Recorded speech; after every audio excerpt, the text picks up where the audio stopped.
चलिए आज बात करते हैं एक ऐसे खौफनाक केस की जिसने एक पूरे शहर को दहशत में डाल दिया था। ये कहानी है उमेश रेड्डी की, एक ऐसा नाम जो रक्षक की वर्दी में छिपे एक शैतान का दूसरा नाम बन गया। जरा सोचिए, 1990 का बैंगलोर, एक ऐसा शहर जो उम्मीदों से भरा था। आईटी बूम की शुरुआत हो रही थी, लोग नए सपने देख रहे थे। माहौल में एक अपनापन था, एक भरोसा था, इतना कि लोग दिन में अपने घरों के दरवाजे तक खुले छोड़ दिया करते थे।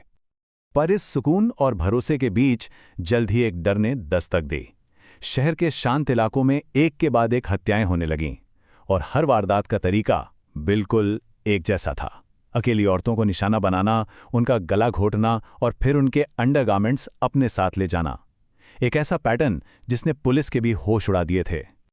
धीरे धीरे अखबारों और गलियों में एक ही सवाल गूंजने लगा, आखिर ये कौन है? कौन है वो दरिंदा जो इतनी बेखौफी से इन वारदातों को अंजाम दे रहा है? पुलिस के हाथ खाली थे और पूरा शहर एक अनजाने खौफ के साये में जी रहा था। तो आखिर ये शैतान था कौन? जब इस राज से पर्दा उठा तो जो सच्चाई सामने आई वो इन अपराधों से भी कहीं ज्यादा चौंकाने वाली थी। कातिल कोई और नहीं बल्कि police constable B.A. Umesh Reddy था।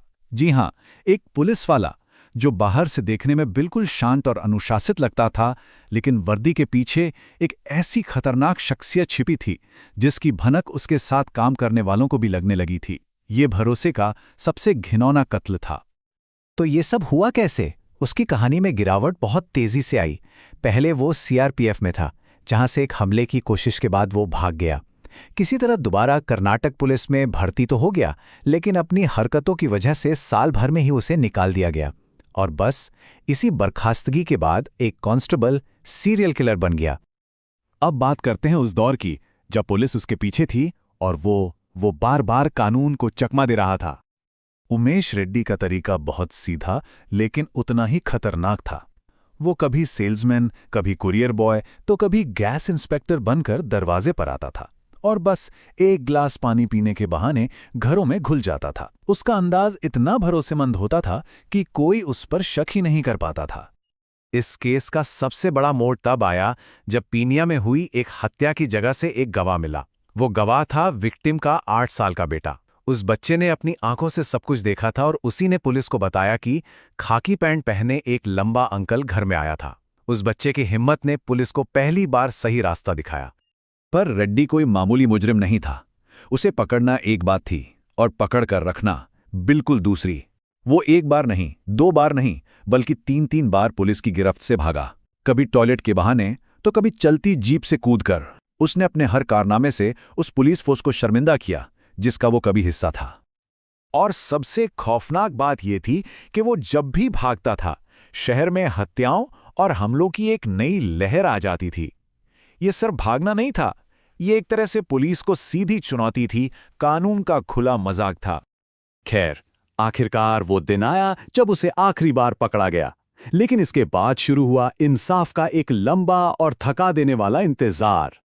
जब रेड्डी आखिरी बार पकड़ा गया तो पुलिस ने उसके सामान की तलाशी ली और उस सामान में से जो कुछ मिला उसे देखकर वहां मौजूद तजुर्बेकार पुलिस वालों की भी रूह कांप गई। उसके बैग से महिलाओं के दर्जनों अंडरगारमेंट्स मिले जिन्हें उसने बहुत संभाल कर किसी ट्रॉफी की तरह रखा हुआ था। ये महज चीजें नहीं थीं, ये उसकी विकृत सोच और उसकी जीत के प्रतीक थे। और जब जांच आगे बढ़ी तो पता चला कि ये आतंक सिर्फ बेंगलोर तक ही सीमित नहीं था। कर्नाटक, महाराष्ट्र, गुजरात, 3 राज्यों में फैली उसकी दरिंदगी को आधिकारिक तौर पर 18 हत्याओं से जोड़ा गया। इंसाफ का रास्ता बहुत लंबा साबित हुआ। देखिए, 2006 में फास्ट ट्रैक कोर्ट ने उसे मौत की सजा दी, 2009 में हाई कोर्ट और 2011 में सुप्रीम कोर्ट ने भी इसे सही ठहराया। लेकिन फिर उसकी दया याचिका पर फैसला आने में करीब 10 साल लग गए और इसी अत्यधिक देरी की वजह से 2022 में उसकी मौत की सजा को 30 साल की उम्र कैद में बदल दिया गया। और उसे अपने किए पर कोई पछतावा था? बिल्कुल नहीं। बल्कि जब सजा सुनाई गई तो उसने जो कहा वो सुन के रोंगटे खड़े हो जाते हैं। उसने कहा, अगर मरता हूं तो मरता हूं, मैंने अपनी जिंदगी वैसे ही जी है जैसे मैं चाहता था। तो कहानी का अंत क्या हुआ?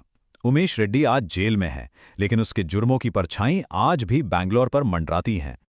ये सिर्फ हत्याएं नहीं थी, इन अपराधों ने शहर के भरोसे की नींव हिला दी थी। एक तरफ बैंगलोर की छवि एक सुरक्षित और दोस्ताना शहर की थी, लेकिन अंदर ही अंदर एक डर पनप रहा था। और जब पता चला कि रक्षक ही भक्षक है, तो सिस्टम पर से भरोसा बुरी तरह टूट गया। इसका असर यह हुआ कि सालों तक बैंगलोर में दरवाजे पर होने वाली कोई भी अनजानी दस्तक लोगों के दिलों में दहशत पैदा कर देती थी। ये डर उस पीढ़ी की यादों का एक हिस्सा बन गया। और ये कहानी हमें एक बहुत बड़े सवाल के साथ छोड़ जाती है। कोई शहर उस सदमे से कैसे उबरता है जब उसकी हिफाजत करने वाला ही उसका सबसे बड़ा शिकारी बन जाए? जब भरोसा ही टूट जाए तो सुरक्षा की भावना को दोबारा कैसे बनाया जा सकता है? ये एक ऐसा सवाल है जो आज भी उतना ही जरूरी है।